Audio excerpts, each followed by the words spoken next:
সকালের দিকে রাফান আর তারা বাংলাদেশের উদ্দেশ্যে রওনা দিল। প্রাইভেট জেট প্লেনে করে এয়ারপোর্টে নামলো নিখিল আর কবির ওদের নিতে এসেছে এয়ারপোর্টে। গাড়িতে উঠে সোজা চলে গেল মৃধা ম্যানশনে ঢুকে রাফান আর আবারও অফিসের উদ্দেশ্যে চলে গেল। তারা গেল না, তার শরীরটা কেমন যেন ম্যাচ করছে। রাফান ভেবেছে হয়তো জার্নি করার কারণে এরকম হচ্ছে, তাই সে তারাকে রেস্ট নিতে বলে চলে গেল। আজকে রাফানের দুটো কোম্পানিতে যেতে হবে বলে বাড়িতে ফিরতে দেরি হবে, তাই ফোন করে আলপনা আর জেনিফাকে তারার কাছে পাঠিয়ে দিল।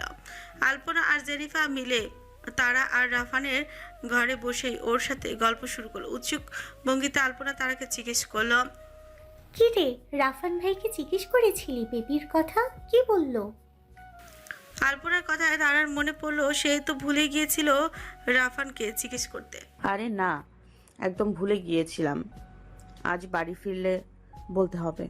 ওদের কথায় জেনিফা মুচকি হেসে বলল, ম্যাম, আমি ভাবতেই পারছি না আপনার বেবি হবে। উফ, অনেক মজা করব আমি বেবির সাথে। সারাদিন বেবিকে কোলে নিয়ে বসে থাকবো। যদি বেবির জন্য ন্যানির দরকার পড়ে তাহলে ম্যাম আমাকে রাখবেন কিন্তু। জেনিফার কথায় আলপনা আর তারা দুজনেই হো হো করে হেসে দিয়েছিল। হাসতে হাসতে আলপনা বলল, শোনো মেয়ের কথা, এখনই এত কিছু চিন্তা করে রেখেছে ওই মেয়ে। তুমি যদি এত কিছু করো আমি কি করব? এই নয়ন, তোর বেবি হলে সবার আগে আমি কোলে দিতে হবে কিন্তু, বলে রাখলাম। তোর ছেলের সাথে আমি আমার মেয়ের বিয়ে দেব। হাসতে হাসতে তারা মাথায় হাত দিল। হায় কপাল, গাছে কাঁঠাল গোফে তেল, এই হলো বাঙালি। আগে কাঁঠালটা পাড়তে তো দিবি, তারপর না সেটা ছাড়িয়ে খাওয়ার চিন্তা। এভাবে অনেকক্ষণ গল্প করে কাটলো তিনজন মিলে। সন্ধ্যার দিকে তিনজন মাগরিবের নামাজ পড়ে লিভিং রুমের সোফায় বসে আছে। রত্নাকে বলেছে সকলকে সন্ধ্যার নাস্তা দিতে। রত্নাও সেই মতো পাকোড়া, চিকেন ভেজে কফি করে সামনে দিল। তারার জন্য ব্ল্যাক কফি আর বাকিদের জন্য দুধ চিনি মিক্স করা কফি। নাস্তার টেবিলে দেয়া হলো তিনজনই। কফির মগে কাপটা হাতে নেয়। জেনিফা আর আলপনা মিলে কফির কাপে চুমুক দিয়ে স্বাভাবিকভাবে বসে থাকে, কিন্তু তারা কফির কাপে চুমুক দিতে ফ্রুত করে সব কফির কাপেই ফেলে মুখ থেকে হাতের উল্টো পাশ দিয়ে মুখটা মুছে মুখ ভুচকে রাখে। এটা দেখে আলপনা কপাল কুঁচকে জিজ্ঞেস করে, এই নয়ন, তোর আবার কি হলো? তারা চোখ মুখ কুঁচকে বলে, না রে, কিছু হয়নি, কিন্তু ব্ল্যাক কফিটা মুখে দিতে পারছি না কেন যেন। স্বাদটা তো একই আছে, তাও ভালো লাগছে না। ইস, মুখটা নষ্ট হয়ে গেল আমার। ছি। আচ্ছা, পাকোড়া খেয়ে দেখ, ভালো লাগবে। আলপনা কিছু একটা সন্দেহ করে তারাকে পাকোড়াটাই খেতে বলল। তারা পাকোড়াটা মুখে দিয়েই সন্তুষ্টির হাসি দিয়ে বলল, পাকোড়াটা দারুণ হয়েছে আজকে, ঝাল ঝাল, ভালোই লাগছে। চোয়াল ছুলিয়ে উৎসুক ভঙ্গিতে কফির কাপটা টেবিলে রেখেই তারার হাত ধরল আলপনা।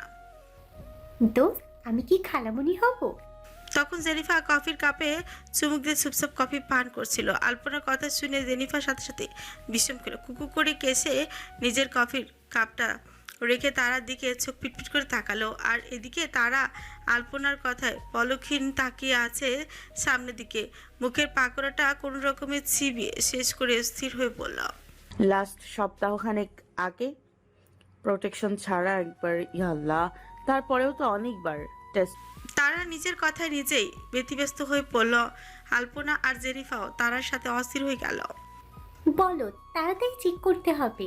আমি এক কাজ করি, অনলাইনে কয়েকটা প্রেগনেন্সির কিট অর্ডার করি। আলপনার কথা শেষ হতেই জেনিফা ফোন বের করে অনলাইন অর্ডার করলো। এমার্জেন্সি অর্ডার দেওয়াতে সেটা আধ ঘন্টার মধ্যেই চলে এলো। কিটটা নিয়েই তারা ওয়াশরুমের দিকে দৌড় লাগালো। জেনিফা আর আলপনা এদিকে মনে মনে দোয়া করছে টেস্টটা যেন পজিটিভ আসে। কয়েক মিনিট পর হতাশ হয়ে হাতে কিটটা নিয়ে ফেরত এলো। তারার হতাশ চেহারা দেখে বুঝে ফেললো আর বাকি রইল না যে কিটটা নেগেটিভ দেখিয়েছে। জেনিফা আর আলপনা দুজনেই মুখ অন্ধকার করে ধপ্পাস করে বসে পড়লো সোফায়। যা, কত কিছু চিন্তা করেছিলাম, নেগেটিভ আসলো কেন? কষ্টের চোটে জেনিফা কেঁদেই ফেলবে বোধহয়। তখনই নিজের হতাশার চেহারাটা পাল্টে তারা চেঁচিয়ে উঠল, পজিটিভ। হকচকিয়ে গেল দুজনে, নিজের কানকেও বিশ্বাস করতে পারছে না দুজন।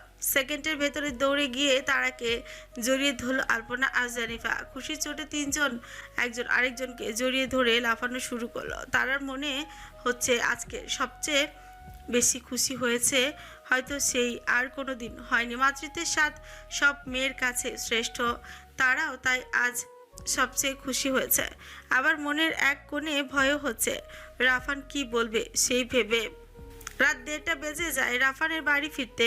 হাতে কোচ নিয়ে পদে পদে গাম্ভীর্য ফেলে রাফান বাড়ির সদর দরজার ভেতরে ঢুকে, কিন্তু ভিতরে লিভিং রুমে পা ফেলার সঙ্গে সঙ্গে রাফানের হৃদয়টা শীতল হয়ে যায়।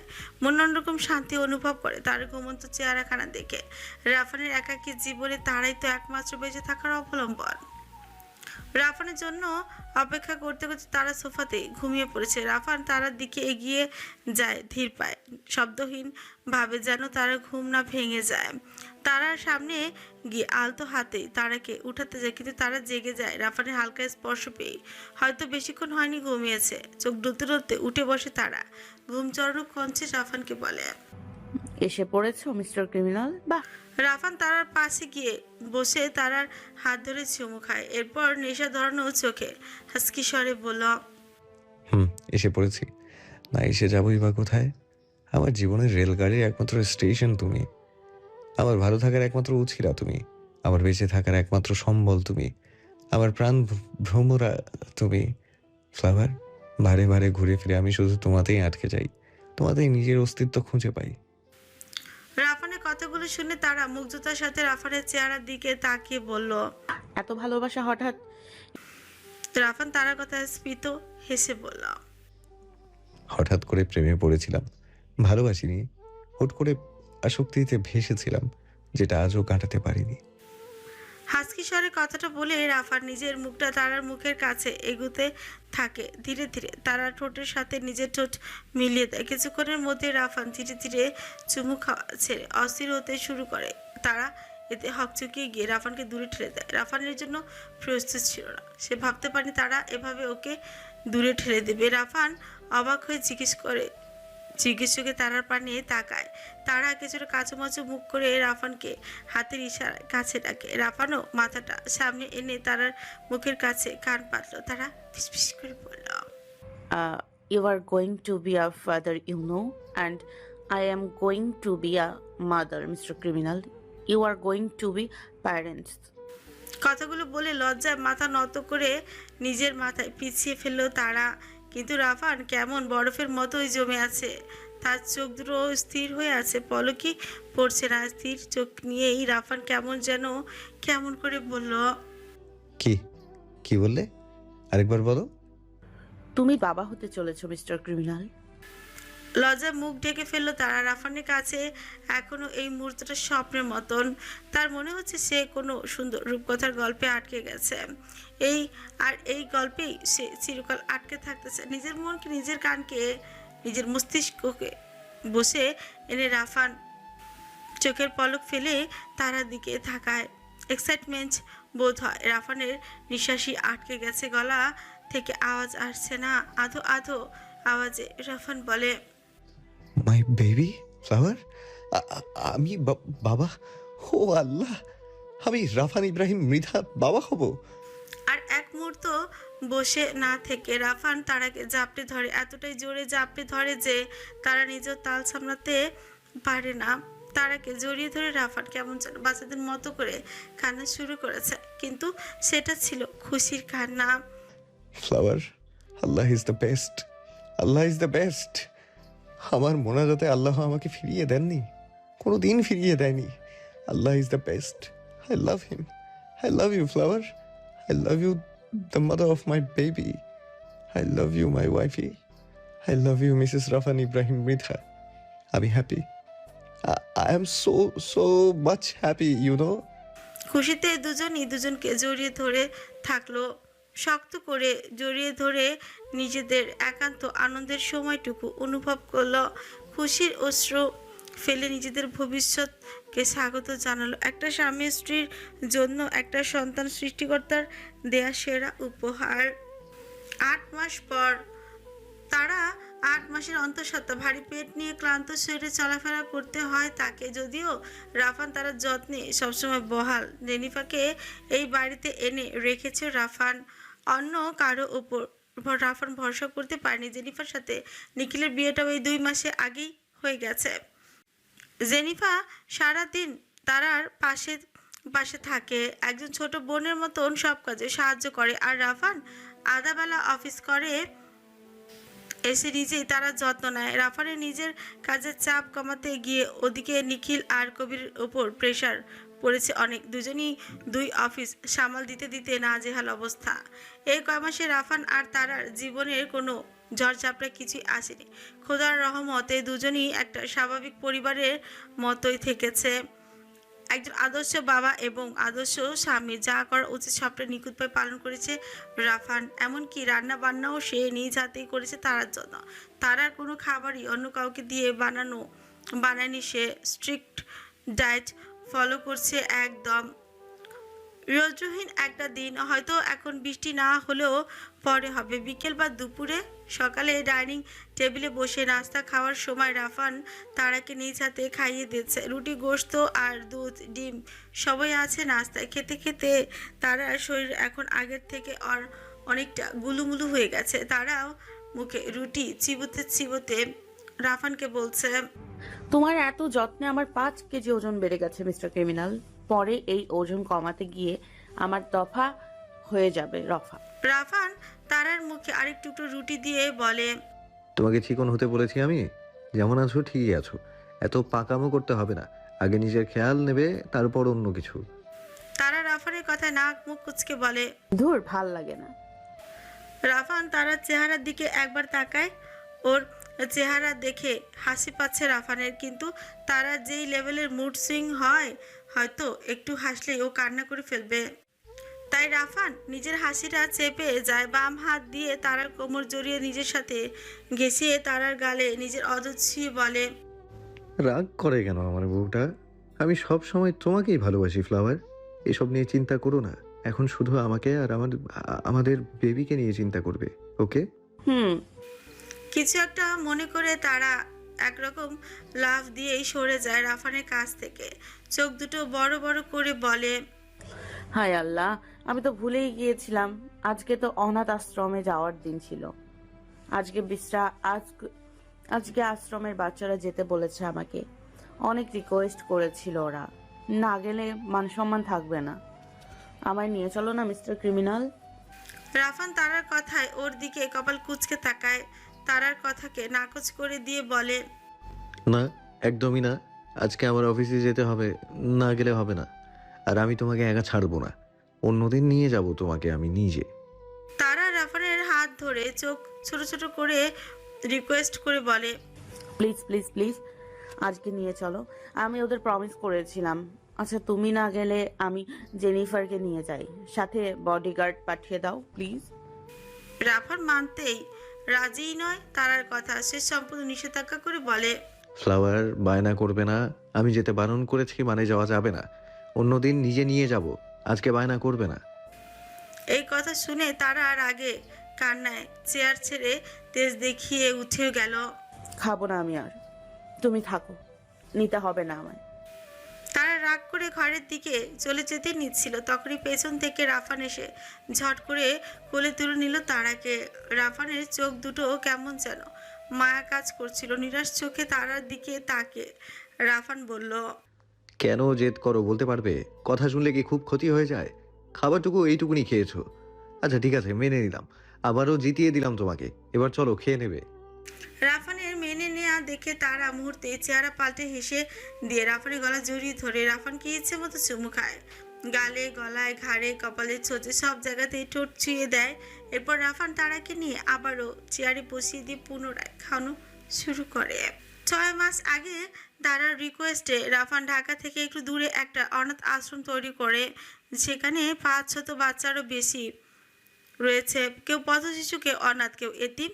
এই অনাথ আশ্রমের নাম দেয়া হয় পরিবার আশ্রম, অর্থাৎ এখানে বসবাস করা প্রত্যেকেই একটা পরিবার। কেউ আপন নয়, আবার সবাই আপন। এই অনাথ আশ্রমটায় অনেকগুলো বিল্ডিং রয়েছে, 3 তলা করে। অনেকখানি জায়গা জুড়ে তৈরি করা হয়েছে আশ্রমটাকে। বাচ্চাদের জন্য স্কুল কলেজ সহ খেলার জায়গা আরো অনেক কিছুই বানানো হয়েছে। নানা ধরনের ফুল গাছ ফল গাছ আছে, ভর্তি করা হয়েছে আঙিনা। এই আশ্রমের একটা বিশেষ গাছ আছে, জোড়া কৃষ্ণচূড়া গাছ। দুটো বিশাল বিশাল গাছ গিয়ে উপরে জোড়া লেগেছে। এই গাছটা বোধহয় 100 বছর পুরনো একটা গাছ।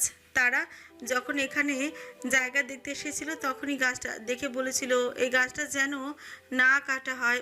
তার কথা মতোই রাফান এই গাছটা কাটায়নি। এই গাছটা দেখে সেদিন তারা রাফানকে বলেছিল, দেখো মিস্টার ক্রিমিনাল, এই গাছটা আমাদের মতোই, এটা ছোট্ট পরিবার, তাই না? রাফান শুধু চুপচাপ থেকেছিল আর ছোট্ট করে বলেছিল। আজকে তারা জেনিফা আর 4 জন মহিলা এবং 5 জন পুরুষ বডিগার্ডস মিলে এখানে এসেছে।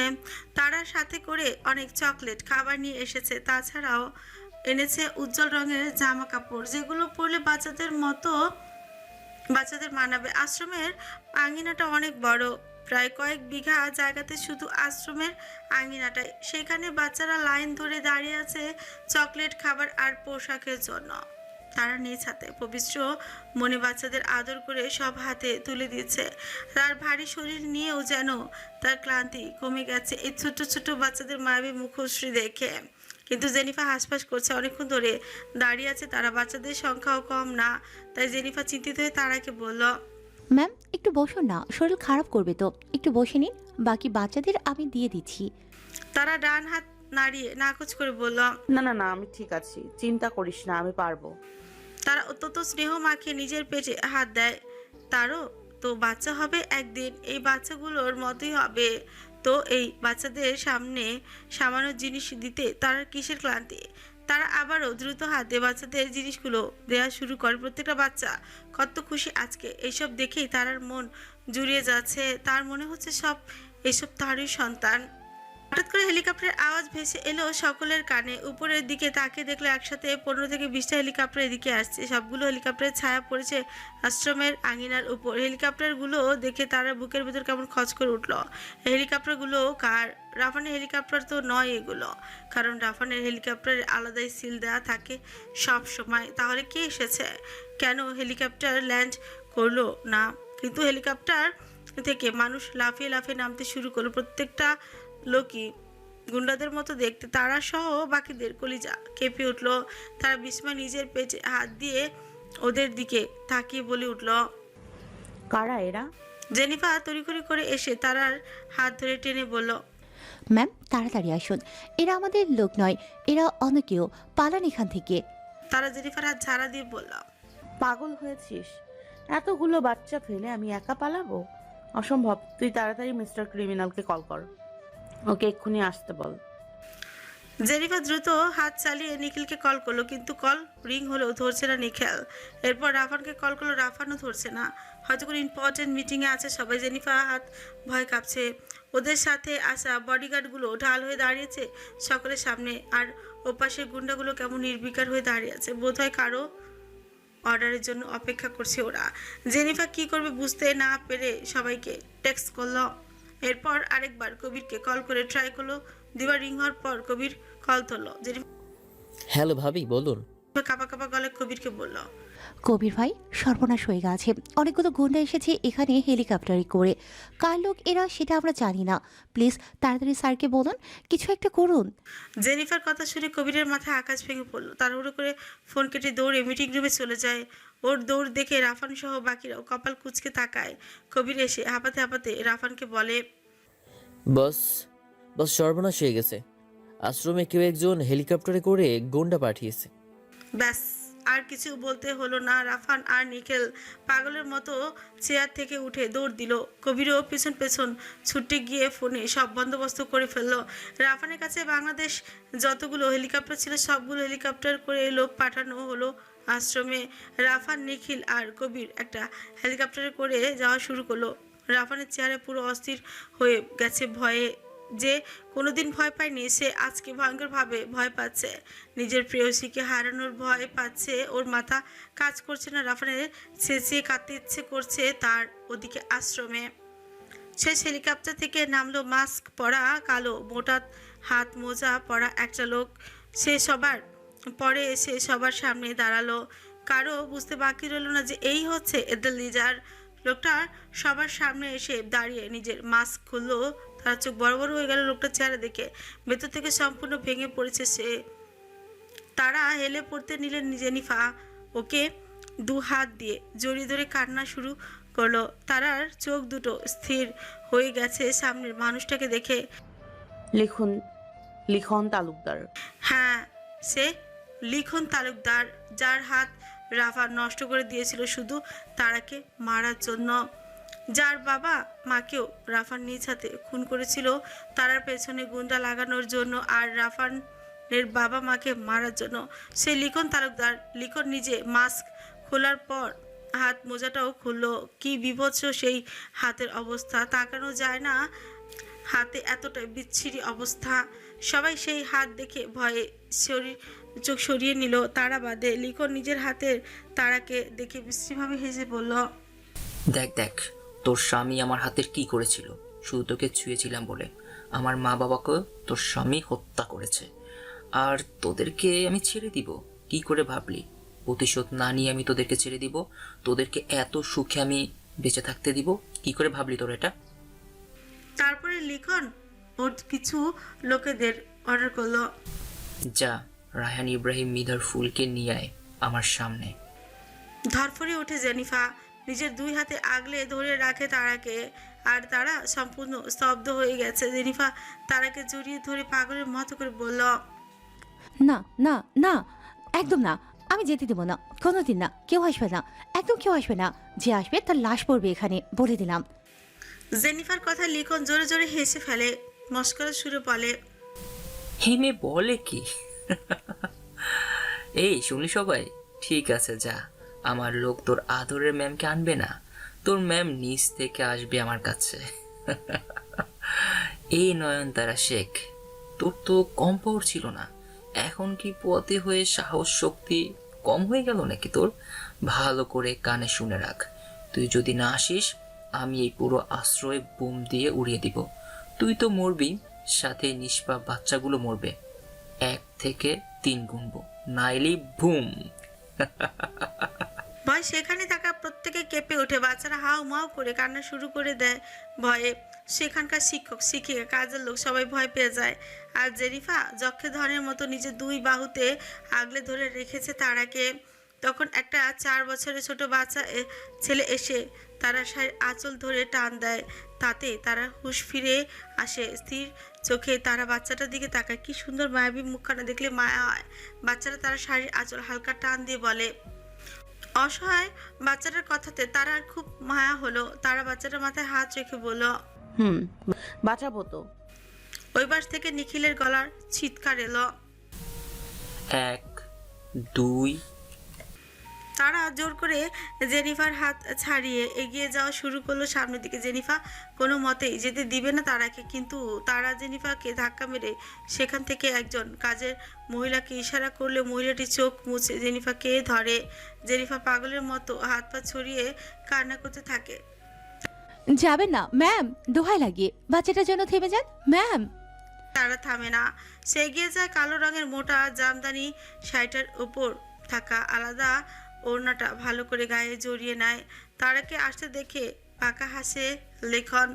জেনিফা আহাজারির কান্নায় আশ্রমের বাকি সবাই নিশ্চুপ। হে আল্লাহ, তুমি কই কই তুমি কি দেখো না? ওই শয়তানদের হাত থেকে বাঁচাও, কোথায় আছেন স্যার আপনি? তারা লিখনের একদম সামনাসামনি চলে গেলে লিখন তারার হিজাবটা উপর দিয়ে খোপাটা শক্ত হাতে ধরে হিংস্রতায় চেহারায় ফুটিয়ে বলে, আজকে টের পাবি তুই সেই দিন কতটা ভুল করেছিল তোর স্বামী। আর ওর সবচেয়ে বড় ভুল ছিল হাসপাতাল আমাকে না মেরে চলে আসা। বোকামি করেছিল, খুব বড় বোকামি করেছিল। ভেবেছিল আমি হয়তো ভয়ে চুপসে যাব। আজকে দেখব কে কাকে হারে আর কে কাকে জিতে। তারা এক হাত নিজের পেঁচে দিয়ে অন্য হাতে খোপা ধরে ঝাঁচালো গলায় বলল, কে হারবে আর কে জিতবে সেটা পরের কথা। এখানে হার জিত নয়, বরং তোর নোংরামি দেখছি আমি। একদম নিখিলের মুখ বরাবর থুতু মারে তারা। লিখন এক হাত দিয়ে সে থুতু মুছে শয়তানে হাসি দিয়ে পকেট থেকে কি যেন বের করে সূচের মতো কিছু একটা ঢুকিয়ে দেয় তারার ঘাড়ে। তারা চোখ খেচে বন্ধ করে ফেলে। শুয়োরের বাচ্চা, ছেড়ে দে ওকে। রাফানের ভয়ানক গর্জনে সবাই আশ্রমের মূল গেটের দিকে তাকায়। 53টা হেলিকপ্টার নিয়ে ঢুকতে পারবে না বলে পাশের খালি ময়দানে লাঞ্চ করতে হয়েছে সবাইকে। রাফান, নিখিল আর কবির তিনজনই একসাথে দৌড়ে আসে ভেতরে। ওদের পেছনে রাফানের শতাধিক সেই ফোর্সদের দেখে লিখন ওর লোকেদের আদেশ দিল হামলা করার। অস্ত্র হাতে তেড়ে এলো সবাই। রাফানের লোকেরা অস্ত্র হাতে সেই দিকে তেড়ে গেল।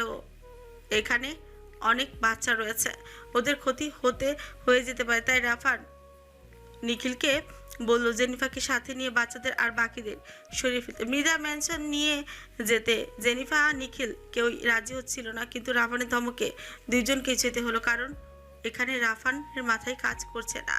তার উপর এতগুলো বাচ্চা পাগলের মতো লিখনের দিকে ছুটে যেতে থাকে রাফান, আর বাকিরা লড়াই করতে থাকে। কবির পেছন পেছন ছুটতে থাকে রাফানকে নিজের চোখের সামনে এরকম অস্থির হতে দেখে লিখনের মনে প্রশান্তি হয়। রাফান লিখনের কাছে যাওয়া মাত্র রাফানের বুকের উপর তারাকে ছুঁড়ে মারে। তারাকেই হারিয়ে রাফানের গায়ের উপর পড়ে যায়। রাফান ওকে শক্ত হাতে ধরে ফেলে। তখন কবির বলে, বস, ম্যামকে নিয়ে আপনি তাড়াতাড়ি নিরাপদ জায়গায় চলে যান, আমি এটাকে দেখছি। সম্পূর্ণ আশ্রমের বিরাট আঙিনায় রণক্ষেত্র পরিণত হয়। এখন সেই সুন্দর ফুল গাছগুলো আর শোভা ছড়াছড়া ফুলের ঘ্রাণ কারো নাকে লেগে সেই মানুষটিকে মাতাল করে দিচ্ছে না। চারপাশে এখন ধুলো উড়ছে, মানুষের রক্তের ঘ্রাণ ছড়িয়ে পড়েছে। তার মাঝে এই রক্ত প্লাবনকে আরো প্লাবিত করে তুলেছে। ধরনীর বুক চিরে পড়া অজস্র বাড়িধারা, সেই বৃষ্টির পানিতে আরো রক্তস্রোত ভেসে গেল সব। পুরোটা এখন একটা রক্তিম মাঠে পরিণত হয়েছে। রাফান তারাকে করে নিয়ে শীঘ্রই সেই কৃষ্ণচূড়া গাছটার নিচে যায়। ব্যতিব্যস্ত হয়ে তারার সারা শরীর পরখ করে দেখে কোনো আঘাতের চিহ্ন আছে নাকি। তারার শরীরে কোনো আঘাতের চিহ্ন না থাকলেও পেটের যন্ত্রণা শুরু হয়েছে, অস্থির লাগছে তারার। রাফান দ্রুত হাতে তারার মাথার হিজাবটা টান দিয়ে খুলে ফেলে, যেন তারা কিছুটা শান্তি পায়। ফ্লাওয়ার এদিকে তাকাও, কিচ্ছু হবে না, কিচ্ছু না। আমার উপর ভরসা রাখো, আল্লাহর উপর ভরসা রাখো। আল্লাহকে ডাকো ফ্লাওয়ার, আল্লাহকে ডাকো। তখন তারা আঙুল দিয়ে সেই রণক্ষেত্রের দিকে ইশারা করে অস্পষ্ট স্বরে রাফানকে বলে, কবিরকে মেরে ফেললো। কবিরকে মেরে ফেললো, ওকে বাঁচাও, আমি ঠিক আছি, এখনো সময় আছে, যাও। রাফান দেখলো কবিরের সাথে লিখনের ধস্তাধস্তি হচ্ছে। লিখনের আরো কয়েকজন গিয়ে কবিরকে জড়িয়ে ধরেছে। কবির মার খাচ্ছে খুব। রাফান একবার তারার দিকে, আরেকবার নিজের ছোট ভাই সমতুল্য কবিরের দিকে তাকাচ্ছে। কি করবে সে, তার কি করা উচিত? তারা তখন রাফানকে আশ্বাস দিয়ে বলে, যাও। রাফান তারাকে সেই গাছের সাথে গা এলিয়ে বসিয়ে রেখে চলে যায় ওইদিকে। কিন্তু যেতে যেতে আর শেষ রক্ষা হয় না। একটা ছোড়া দিয়ে ক্যাচ করে কবিরের গলার রগ কেটে দেওয়া হয়। ধপ করে মুখ থুবড়ে পড়ে যায় কবিরের দেহখানা। থমকে যায় রাফানের পা, থমকে যায় তারার চোখ, স্থির হয়ে যায় দুজন কবিরের মৃত্যুতে। রণক্ষেত্রে একের পর এক লাশ পড়ে যাচ্ছে, রক্তিম সেই যুদ্ধ, রক্তিম সেই পরিণতি। কবিরের মৃত্যুতে যেন রাফানের ভেতরে সব বেদনা মুছে দিয়ে তার দানবীর সত্তাটাকে পুনরায় জীবিতই করে তোলে। হিংস্র হয়ে ওঠে রাফান ইব্রাহিম মৃধা। হিংস্রতার খেলায় সব সময় বিজয়ী হওয়া রাফান ইব্রাহিম মৃধা পুনরায় সে আগের হিংস্র রূপই ধারণ করে। তার চোখে অগ্নিস্ফুলিঙ্গ হয়ে যায়, কপালের সব রগগুলো ভেসে উঠে অনায়াসে। একটা বড় রামদা নিচে পড়ে থাকা একটা লাশের পাশে থেকে উঠিয়ে ধরনী কাঁপিয়ে দৌড়ে লাগায় রাফান। সামনে যাকে পাচ্ছে তাকে মেরে দিচ্ছে, তাকে দুই ভাগ করে দিচ্ছে। পরপর লাশ ফেলে রাফানের চোখে কোনো মায়াদয় কাজ করে না। লিখন রেডি থাকে রাফানের জন্য। কোথাও একটা গিয়ে লিখন জানে তাকে মরণ রাফানের হাতেই আছে তার। সে নিজে বাঁচতে চায় না। রাফান যখন লিখনের দিকে তেড়ে আসতে নিচ্ছিল তখন লিখন বলে, তোর বউকে আমি ইঞ্জেকশন দিয়েছি। কি ইঞ্জেকশন দিয়েছি জিজ্ঞেস করবি না? লিখনের কথাটা রাফানের কানে ভালো মতোই যায়, মুহূর্তেই থেমে যায় রাফান। তখন লিখন অসভ্যের মতো হাসি দিয়ে বলে, তোর হাতে মরণ আছে জানি, আমি নিজেও বাঁচতে চাই না, কিন্তু তোকে আমি ভালো থাকতে দেই কি করে বল? তোকে আমি মারবো না, কিচ্ছু করব না, কিন্তু তোর বউকে আমি এমন একটা ইঞ্জেকশন দিয়েছি, ভাবলে তুই জ্ঞান হারাবি। জোক দেখেছিস রায়হান ইব্রাহিম? জোক, জোকের গায়ে নুন ফেললে কি হয় দেখেছিস? সেই রকমই একটা ইঞ্জেকশন দিয়েছি তোর বউকে, এটাকে থুকে থুকে মারবে। এই ইঞ্জেকশন চীনে আবিষ্কার হয়েছে কিছুদিন আগে মাত্র, যার অ্যান্টিবায়োটিকও বানানো হয়নি। বেশি না, মাত্র 24 ঘন্টা কষ্ট পেয়ে গলে যাবে তোর বউ। শুরুতে ওর শরীরের ভেতরে সব কিছু গলে যাবে, ছিঁড়ে যাবে, নষ্ট হয়ে যাবে, এরপর ওর পুরো শরীর গলে যাবে। লিখনের কথায় হাত থেকে রামদাটা পড়ে গেল রাফানের, কিন্তু লিখন থামল না। তবে এই কষ্ট থেকে মুক্তির উপায় আবিষ্কার হয়েছে। বিষের এই কার্যক্রম থেমে যাবে যদি মানব শরীর থেমে যায়, মানে বেশি কষ্ট পাওয়া থেকে কম কষ্ট পেয়ে মরে যাওয়া আর কি। আজকের রায়হান ইব্রাহিম মৃধা হেরে গেছে, আমার কাছে হেরে গেছে। হাসিতেই মাটিতে লুটিয়ে পড়ল লিখন, গড়াগড়ি খেয়ে পাগলের মতো হাসছে ও। তখন আজরালের মতো ওর সামনে এসে দাঁড়ায় রাফান ইব্রাহিম মৃধা। চোখে অনুভূতি নেই, যেন রক্তশূন্য, অনুভূতি ফ্যাক আছে একটা চেহারা, সেই দেখে লিখনের চোখে মুখেও এখন ভয় ফুটে উঠেছে।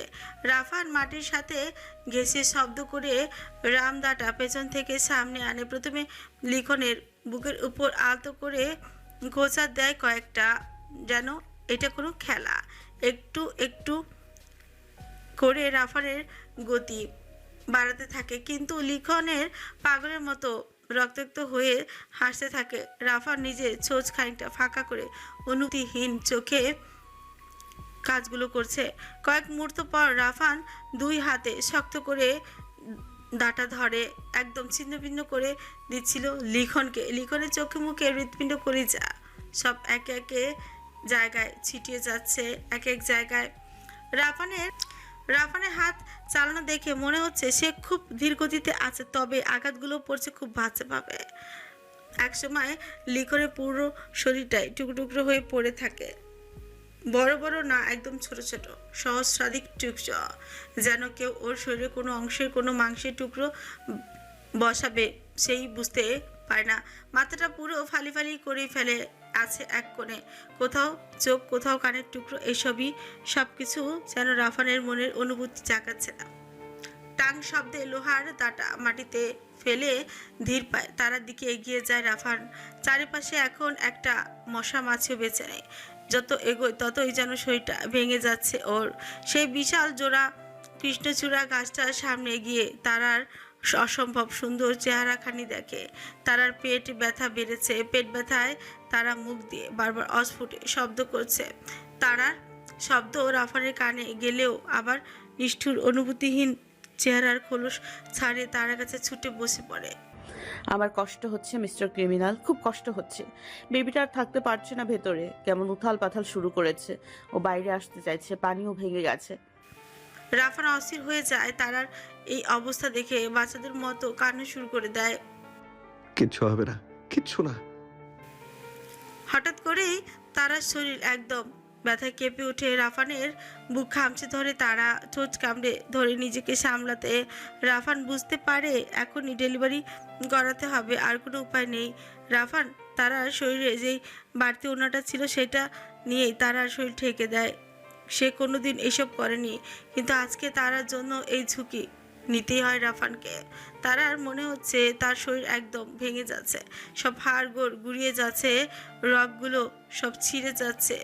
নিজের ব্যথা সামলাতে তারার গাছে খামচে ধরে, কারণ রাফান তারা ডেলিভারির চেষ্টা করছে। তারার নখের আঘাতে গাছেও দাগ পড়ে যায়, কিন্তু কিছু সময় পর রাফান চেঁচিয়ে উঠে।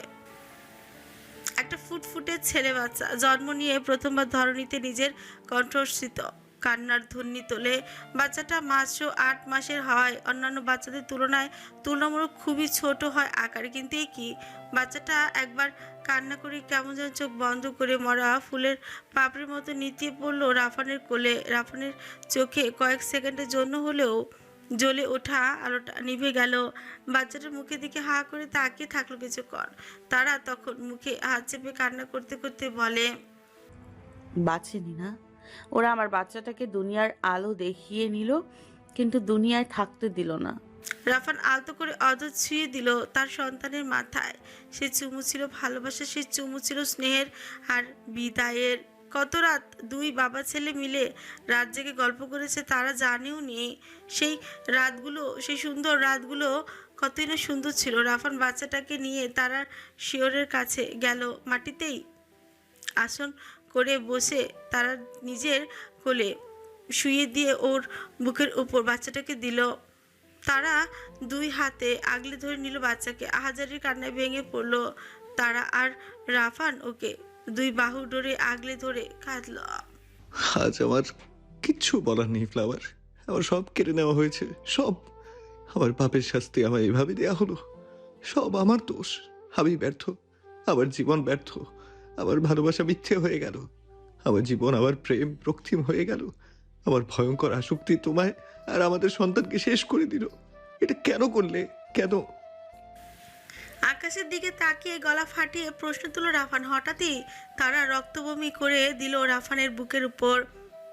রাফানের কালো রঙের ব্লেজারটা আগে থেকে রক্তে ভেজা, সেই রক্তে এখন তারার রক্ত মিলে গেল। তারা এক হাতে বাচ্চাকে আগলে অন্য হাতে রাফানের গাল ধরে বলল, আমার কেমন যেন লাগছে। আমার মনে হচ্ছে ভেতরে সব গলে যাচ্ছে, জ্বলে যাচ্ছে। খুব কষ্ট হচ্ছে আমার।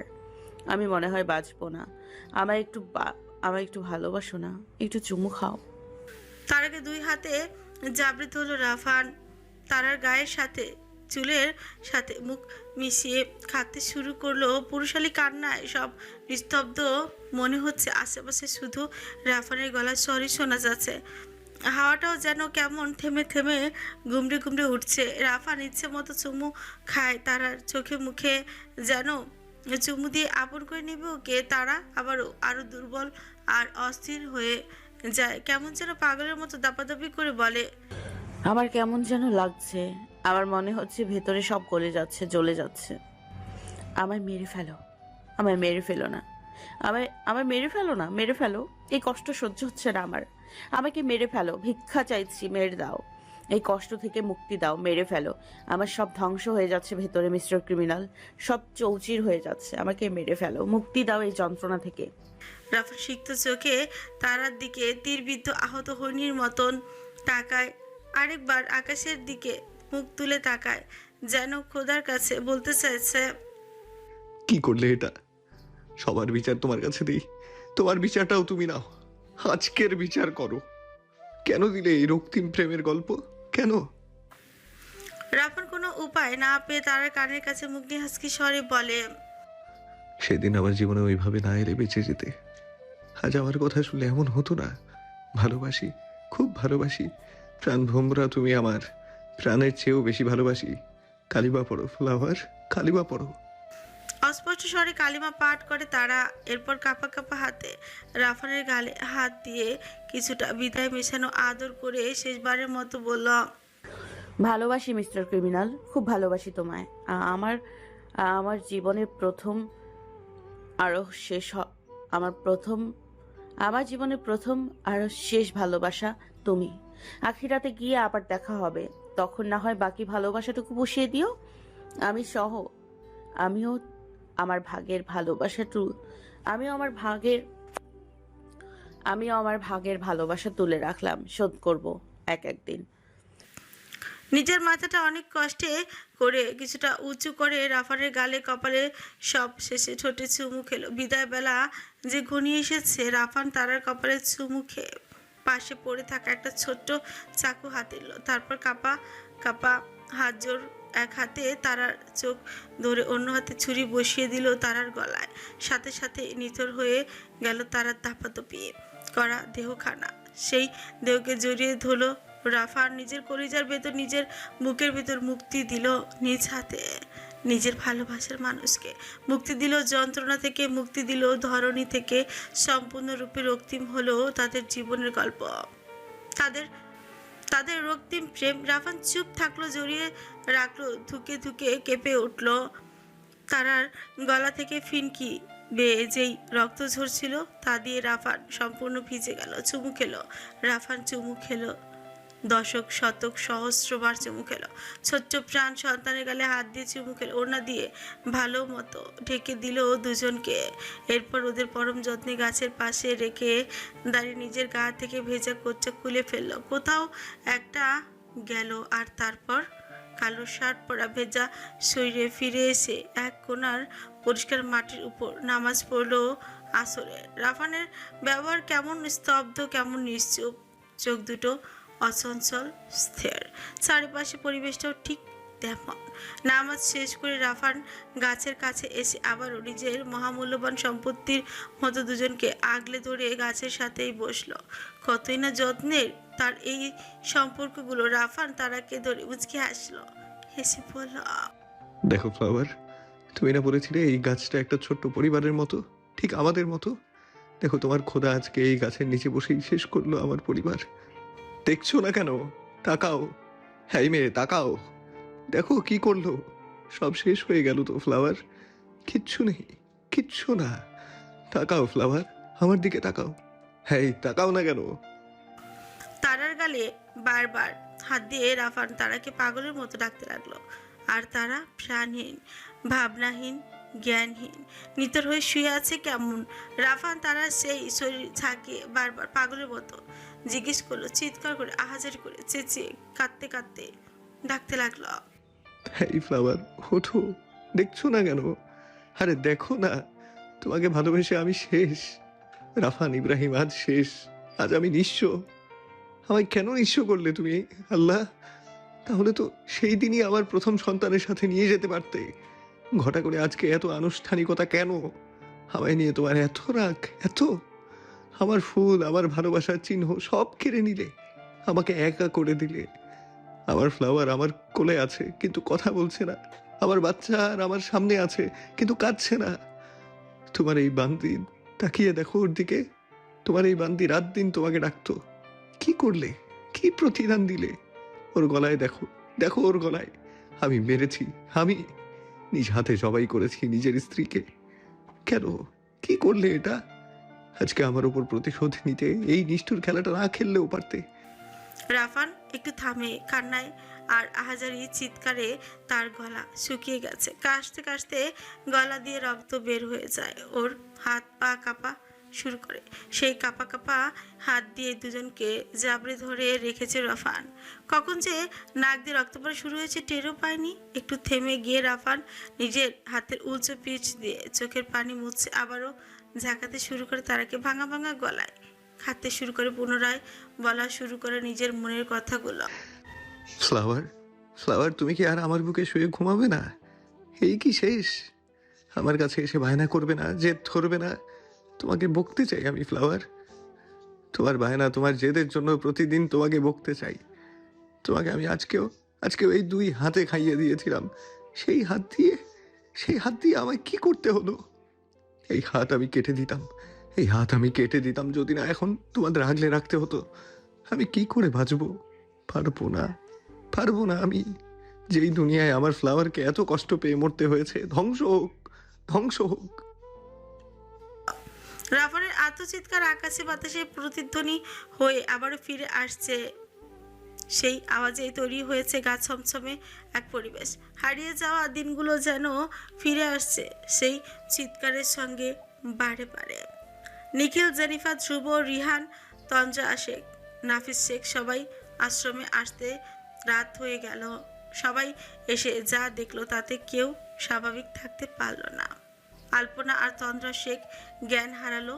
জেনিফা ছুটে গিয়ে সেই বড় চাদর তুলে দিল। উন্মুক্ত হলো তিনটে শরীর, একটা ছোট্ট পরিবার। রাফানের কোলে শুয়ে আছে দুইটি প্রাণ। মনে হচ্ছে রাফানের কোলে তারা শান্তির ঘুম দিচ্ছে, আর তারার কোলে ওদের সদ্য নবজাতক শিশু।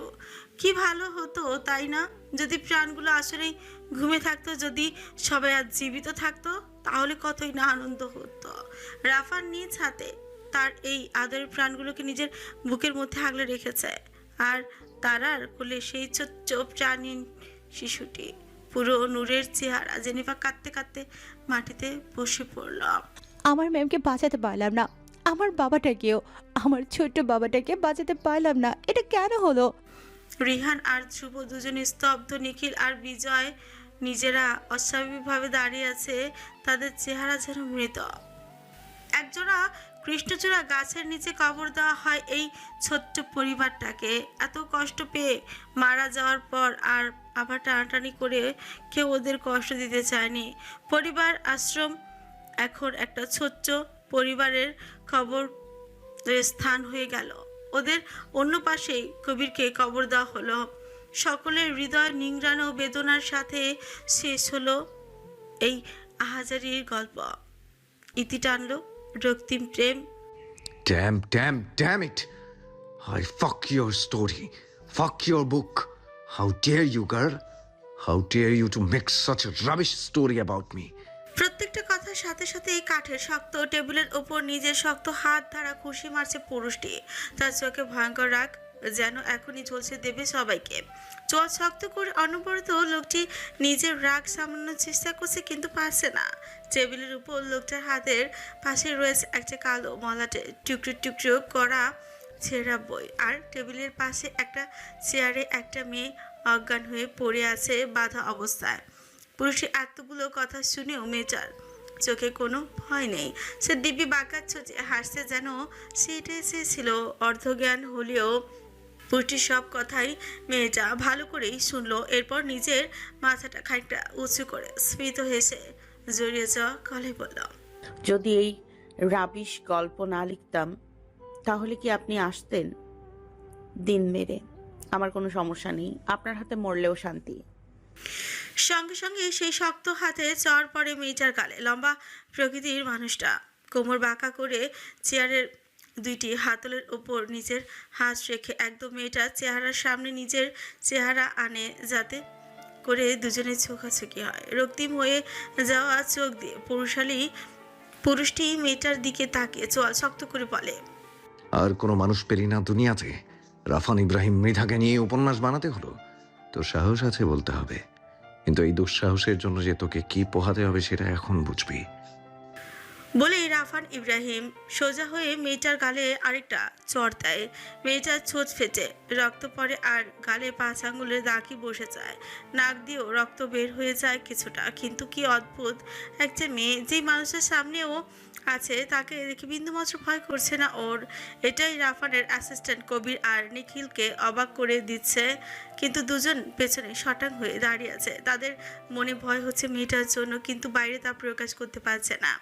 দুজনেই মনে মনে আফসোস করছে যে কেন তারা এই বইটা এনে রাফানের হাতে দিল। রাফান না দেখলে তো আজকে মেয়েটার এরকম হতোই না। রাফানের প্রতিটা স্বর ছিল খুবই যন্ত্রণাদায়ক, তবে মেয়েটা একটুও শব্দ করেনি মুখ থেকে। রাফান বিরক্ত হয়ে মেয়েটার গাল শক্ত করে ধরে ওর মুখের কাছে মুখ নিয়ে হিসিয়ে বলে, এই এই এদিকে তাকা। বয়স কত তোর? তোর উপন্যাসে আমার বয়স 27। তুই আমার থেকে সম্ভবত 4 বছরের ছোট। আর বাস্তবে আমার বয়স কত জানিস? আমি 30+। আর তোর মাত্র 19। আমার হাঁটুর বয়সী তুই। তোর গল্পে আমার বাপ মা ফ্যামিলি সবাইকে উড়িয়ে দিলি। মানে কোনো শত্রুতা ছিল নাকি বল? কেন করলি? কেন? ঠাস করে আরেকটা চড় পড়ে। এরপর আয় অন্য কথায়। আমার গাড়ি বাড়ি ব্যাংক ব্যালেন্স, আমার শখ, আমার ফ্যামিলিতে কে কেমন, কার নাম কি, সব কি করে জানলি বল? স্টক করিস আমাকে? রাফান ইব্রাহিম মৃধাকে স্টক করিস? এর ফল কি হবে ভাবতে পারছিস? মরার জন্য ডানা গজিয়েছিল না? যেভাবে শেষে মরে গিয়েছিলি ওইভাবে মেরে দেই ওইভাবেই মেরে। কিন্তু এইবার আমি তোর কষ্ট কমাবো না। এইবার তোকে জোকের মতোই মরতে দেব। দেই মরতে। কি মরবি?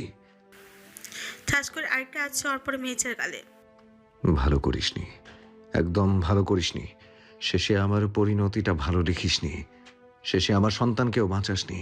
কি গল্প লিখেছিস তুই, ছাতার মাথা! ঠাস। আবার পুরো বাড়ি পরিবার সব মেরে সাফ করে দিলে এক উপন্যাস দিয়ে। এবার তোকে আর তোর পরিবারকে মেরে দিই, একদম সব কয়টাকে আসমানে পাঠিয়ে দেব। কি দেব? মেয়েটা হাসে, আবারও হাসে। দুর্বলতায় মাথা সোজা করে রাখতে পারছে না, হেলে দুলে পড়ে যাচ্ছে, তবু হাসছে। হাসতে হাসতে মেয়েটা রাফানকে বলে, দিন মেরে আমার কোনো সমস্যা নেই, আপনার হাতে মরলেও শান্তি। মনে মনে কারণ আপনাকে মারার জন্য খোঁজ করতে গিয়ে আমি নিজেই প্রেমে পড়ে গেছি, সাথে জানতে পেরেছি, সাথে জেনেছি আরো অনেক কিছু। তাই আপনাকে মারা সম্ভব না। আমি যদি এই উদ্ভট রকমের গল্প না বানাতাম, কোনোদিন আসতেন আমার সামনে? এই নয়নতারা শেখ তার দুই নয়নে কোনোদিন দেখতে পেত না আপনাকে। তাই তো আপনাকে টেনে আনতে এই গল্পটা লিখলাম, যেন খবর পেয়েই আপনি ছুটে আসেন, আমায় মারার জন্য হলেও ছুটে আসেন। আর আমি সফল হয়েছি, মেরে দিন আমায়, কোনো সমস্যা নেই। এই তো 3 ঘন্টা আগে একটা বিশাল লেখক পাঠক মিলনায়তনে আজকে অনেক পুরাতন লেখক লেখিকা থেকে শুরু করে নতুন লেখক লেখিকাদের সমাবেশ বসেছে। খোলা বিস্তীর্ণ মাঠের উপর খুব সুন্দর করে মেলার আয়োজন করা হয়েছে। আর একেবারে একজন নতুন লেখিকা এবারেই সদস্য হলো নয়নতারা শেখ। বয়স 19, জাহাঙ্গীরনগর ইউনিভার্সিটির প্রথম বর্ষে ছাত্রী। অপূর্ণতা, ভালোবাসা, থ্রিলার নিয়ে লেখা তার প্রথম উপন্যাস রক্তিম প্রেম নামক এই উপন্যাস পাঠক পাঠিকাদের মনে তার অপূর্ণতা গল্পের মাধ্যমে গভীর কথা সৃষ্টি করেছে। সেই সাথে তৈরি করেছে অনেক অনেক ভালোবাসা। সবাই অপেক্ষা করছে সেই নতুন আলোচিত লেখিকার জন্য। সবার অপেক্ষাকে শেষ করে দিয়ে একজন নারী সেই অনুষ্ঠানে প্রবেশ করলো। কালো ওভারকোটের সাথে কালো টপস এবং ব্যাগি কালো জিন্স, চোখে কালো চশমা, মাস্ক আর মাথায় কালো ক্যাপ। তাকে দেখে মনে হচ্ছে যেন সেই কোনো এক রহস্যময়, তার অন্ধকারে ঘেরা পরিচ্ছেদে যেন সেই সবচেয়ে বড় অন্ধকার। সবার সামনে একজন নতুন লেখিকা হিসেবে তাকে রাখা হয় নিজের ভাব প্রকাশ করতে। সেও খুব অল্পতে নিজের কথা প্রকাশ করে। আসসালামু আলাইকুম, আমি নয়নতারা শেখ, একজন ইউনিভার্সিটি স্টুডেন্ট। আমি সম্পূর্ণ নিজের জন্য এই গল্পটা লিখেছিলাম, তবে আপনাদের এত ভালোবাসা পাবো বুঝিনি। আমাকে এত এত ভালোবাসা দেওয়ার জন্য ধন্যবাদ। আপনারা এভাবেই আমার পাশে থাকবেন। আসি। একদমই স্বল্প কথায় মন ভরল না কারো। এদিকে নয়নতারাও বারবার ফোন বেজে যাচ্ছে, তাই নয়নতারাকে তার কথা শেষ হওয়ার সাথে সাথে স্টেজের পেছনের দিকে যেতে হয় ফোন কল রিসিভ করতে। কিন্তু সেখানে গিয়ে কল রিসিভ করার আগে কেউ একজন ওর পেছন থেকে মুখে রুমাল দিয়ে ওকে কিডন্যাপ করে। মাস্ক পরে থাকায় তারা পুরোপুরি জ্ঞান হারায় না, তবে অর্ধজ্ঞান হয়ে যায়। কয়েকজন মহিলা ওকে তুলে নিয়ে সেখান থেকে ওকে একটা বড় কালো গাড়িতে তুলে নিয়ে আসে এই গোপন জায়গায়। বর্তমান আপনি জানেন মিস্টার ক্রিমিনাল, সেই 15 বছর বয়স থেকে আমি আপনার প্রেমে পড়েছিলাম। মনে আছে সেদিনের কথা? আপনি বাংলাদেশে এসেছিলেন আপনার পরিবারকে না জানিয়ে। এসে একটা বন্ধু স্কুলের মাঠে দাঁড়িয়ে স্কুল গেট বন্ধ করে কয়েকজন টিচারকে খুন করেছিলেন ওই স্কুলের। সেদিন দুর্ভাগ্যবশত সব স্টুডেন্টরা চলে গেলেও আমি বের হতে পারিনি। প্রেমে পড়েছিলাম আপনার। দূরে একটা গাছের পেছনে লুকিয়ে আপনার সব দেখেছি, কিন্তু ঘৃণার থেকে প্রেমটাই বেশি পেয়েছিল সেদিন। আপনার নিষ্ঠুরতার প্রেমে পড়েছিলাম। তাই আপনাকে কাছে আনতে মাথায় এরকম একটা প্ল্যানিং এলো। বানিয়ে ফেললাম আপনাকে নিয়ে একটা রক্তিম উপন্যাস। রক্তে ঘেরা সেই উপন্যাসের পাতাগুলি দেখুন, আমি সফল। আপনি এখন আমার সামনেই আছেন, আপনি এখন আমার খুব কাছে আছেন। এখন আপনি আমায় মারলেও আমি সন্তুষ্ট। তারার কথা শেষ হওয়ার সাথে সাথে রাফার এত জোরে একটা চড় মারে যে তারা আর নিচের মস্তিষ্কের শরীরের চলমান থাকার লড়াই চালিয়ে যেতে পারে না। তার শরীর মস্তিষ্ক কোনোটাই তার সাথে সায় দেয় না। চেয়ারের উপরে নেতিয়ে পড়ে তার শরীর। তখন রাফান দুই পকেটে হাত ঝুঁকিয়ে চোখ বন্ধ অবস্থায় সোজা হয়ে দাঁড়িয়ে রয়। বড় একটা দীর্ঘ নিঃশ্বাস নিয়ে আবার ছাড়ে। রাফান ইব্রাহিম মৃধা, লম্বায় বৃহৎ, 6 ফুট 4 1 ইঞ্চিও কম না। চুলের কাটিংটাও অল্প কাজ, তবে পেছন দিয়ে অন্যদের থেকে অনেকটাই ছোট। পুরোপুরিভাবে ঘাড় ছুঁয়ে নিচে নামে না তার চুল। ঘাড় অবধি ওর গঞ্জি। পরনে কালো শার্টের সাথে কালো প্যান্ট। শার্টের সামনের ওপর থেকে 3 বোতাম খোলা। তার উন্মুক্ত বুক তার পুরুষের সৌন্দর্য এবং শক্তির পরিচয় বহন করে। ডান হাতের মাধ্যমা আঙ্গুলে একটা সিলভার রঙের মোছা আংটি, আর নিচে ঠোঁটের ডান পাশে নল ফুটানো। অন্যদেরকে এই নলে কেমন লাগে বলা যায় না, তবে তাকে যে এতে প্রচণ্ড আকর্ষণীয় এবং সুদর্শন লাগছে সেটা বলা যায়। খুবই চিকন রূপালী সুতোর মতন সেই নলটা তার চেহারার যত কাছে আসা হবে সেই নলটা যেন ততই আকর্ষণীয় হয়ে উঠবে সামনের মানুষটির কাছে। তবে এই মানুষটি দেখতে যতই আকর্ষণীয় এবং ভয়ঙ্কর সুদর্শন হোক না কেন, তার আচার আচরণ চলাফেরা গাম্ভীর্য ততটাই নিষ্ঠুর। মায়া এবং ভালোবাসা নামক শব্দ দুটি এই লোকের কাছে নেই, যা আছে সবটাই নিষ্ঠুরতা। তারা অজ্ঞান হয়ে গেলে রাফান সেই চেয়ারের দুই হাতল ধরে তারার দিকে ধীরে ধীরে ঝুঁকে পড়ে, একদম তারার মুখোমুখি হয়ে তারার কপালের সাথে কপাল ছেঁকা। রাফানের চোখ দুটো কেমন যেন অদ্ভুত অনুভূতি প্রকাশ করছে। এতে না ভালোবাসা আছে আর না আছে মায়া, আবার রাগটাও কেমন যেন উধাও হয়ে গেছে, কেমন যেন ধোঁয়াশা সেই চাহনির অনুভূতি। কপাল থেকে কপাল সরিয়ে রাফান নিজের ঘাড় মৃদু ডানে বামে নাড়িয়ে তারা ঠোঁটের একদম কাছে, পুরোপুরি কাছে ছুট নিয়ে যায়, কিন্তু ছোঁয়া না। উঁচু বাঁকা হেসে তারা কাছ থেকে সরে গিয়ে ওর সামনে একটা চেয়ার এনে বসে। নিখিল রাফানকে দেখে ওর মনের ভিতর কি চলছে সেটা বুঝতে না পেরে আমতা আমতা করে বলে, মানে ভাই, মেয়েটাকে কি সত্যি সত্যি মেরে ফেলবেন? নিখিলের কথায় রাফান মৃদু শব্দ করে বাঁকা হেসে বলে, are you mad or something? কোনো মালিকে কোনো দিন দেখেছিস নিজের গাছের ফুল ছিঁড়তে? Now leave you both. আর কেউ কোনো কথা জিজ্ঞেস করার সাহস পায় না রাফানকে। রাফানের ঠান্ডা গলার আদেশ দুজনেই সেই জায়গায় ত্যাগ করে বের হয়ে যায় অন্ধকার রুমটি থেকে। আর রাফান সেই অজানা চোখের চাহনিতে তারার দিকে তাকিয়ে ছুচুক করে সেই পরিচিত বাঁকা হাসি চেনে হাসকি স্বরে বলে, now you are in my hands flower. রাফানের জোরে জোরে হাসির শব্দটা সেই খালি রুমের প্রতিধ্বনি হতে থাকে। একসময় হাসি থামিয়ে রাফান উঠে দাঁড়ায়।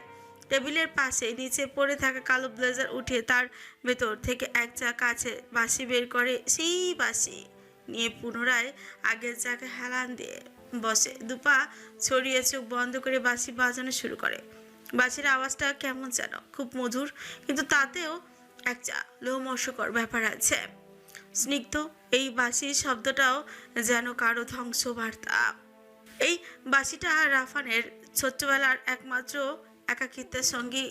এই সেই বাঁশির আওয়াজে যে যেন মন জুড়িয়ে যায়, যেন ভুলিয়ে দেয় সব দুঃখ সব যন্ত্রণা। অন্যরকম একটা শান্তির পরিবেশ গড়ে তোলে সেই শব্দ। আর সেই বাঁশির আওয়াজ যেন মন জুড়িয়েছে, যেন ভুলিয়ে দেয় সব দুঃখ সব যন্ত্রণা। অন্যরকম একটা শান্তির পরিবেশ গড়ে তোলে সেই শব্দ। আবার কখনো কখনো এই শব্দই অন্তরের হাহাকারের জানান দেয় কেউ একজন ধ্বংস হতে চলেছে, জানান দেয় কেউ একজন ধ্বংস হচ্ছে অন্তরের গভীর থেকে। এতটাই রহস্যময় সেই স্বর। অনেকক্ষণ ধরে বেঁধে রাখার কারণে শরীরে যেন অবশ হয়ে আছে তারার। ঘাড় থেকে শুরু করে পায়ের তলা অবধি জমে গেছে, মনে হচ্ছে গলাটাও ব্যথায় ফুলে উঠেছে। দুই গলের সবখানে আঙুলের দাগ, ফাটা ঠোঁটটা জিভ দিয়ে ভিজিয়ে নেয় তারা। খুব কষ্ট করে ঘাড় নাড়িয়ে জারিয়ে ব্যথাটা কমানোর চেষ্টা করে। চোখটা এখনো পুরোপুরি খুলতে পারছে না, খিদে চোচে পেট ব্যথা করছে খুব, কিন্তু তারার মনে এসব নিয়ে ভাবনা নেই। চোখটা কোনো রকমে কষ্ট করে খুলে আশেপাশে সব কিছু দেখে নেয়। অন্ধকারাচ্ছন্ন একটা পুরনো ময়লা ঘরে তারাকে বেঁধে রাখা হয়েছে। তারার চেয়ারের সামনে আরেকটা চেয়ার উল্টে পড়ে আছে, আর পাশেই টেবিলের ওপর সেই কালো পাতার ছেঁড়া ফাড়া উপন্যাসের বইখানা। সব কিছুই তারার চোখে খুব ঝাপসা, কারণ ঘরটার সব আলোই নিভিয়ে রাখা হয়েছে। বাইরে থেকে যতটুকু সোডিয়ামের আলো প্রবেশ করেছে তাও কাঠের জানালা ভেদ করে আসতে হিমশিম খাচ্ছে।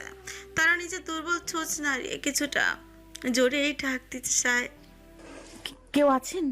মিস্টার ক্রিমিনাল, আপনি কি আছেন?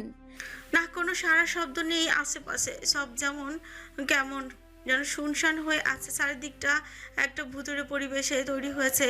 তারা কারো সাড়া না পেয়ে চেয়ারে মাথা এলিয়ে আবারও চোখটা বন্ধ করে আর নিজের মনে বুনতে থাকে সেই পুরনো স্মৃতি।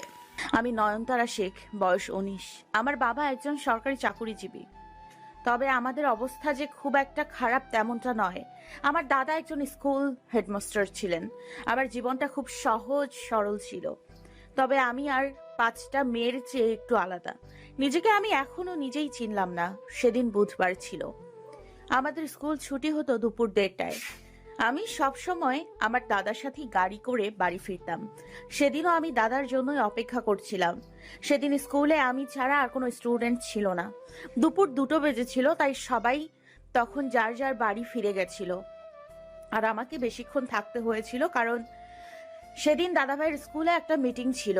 সকালের দিকেই অনেক গাড়ি এসেছিল আমাদের স্কুলে। অনেক অপরিচিত মানুষকেই ঢুকতে দেখেছিলাম। এরপর সেই যে দাদা ঢুকলো মিটিং রুম, সেখানেই রইল সারাদিন। যখন সবার ছুটি হলো আমি আসলাম, চাচাকে বললাম যেন দাদাকে ডেকে দেয়। সে বলল ওইদিকে যাওয়া নিষেধ। আমি যেন অপেক্ষা করি দাদার জন্য। দেখতে দেখতে দুপুর 2:30 বেজে যায়। আমার মনে আছে ঠিক 2:40-এর দিকে স্কুলের বড় গেট দিয়ে 10 খানেকের মতো কালো গাড়ি ঢুকে একদম স্কুলের মাঠ ভরে ফেলে। আরও ছিল গাড়ি, সেগুলো ভেতরে না ঢুকে বাইরে দাঁড়িয়েছিল।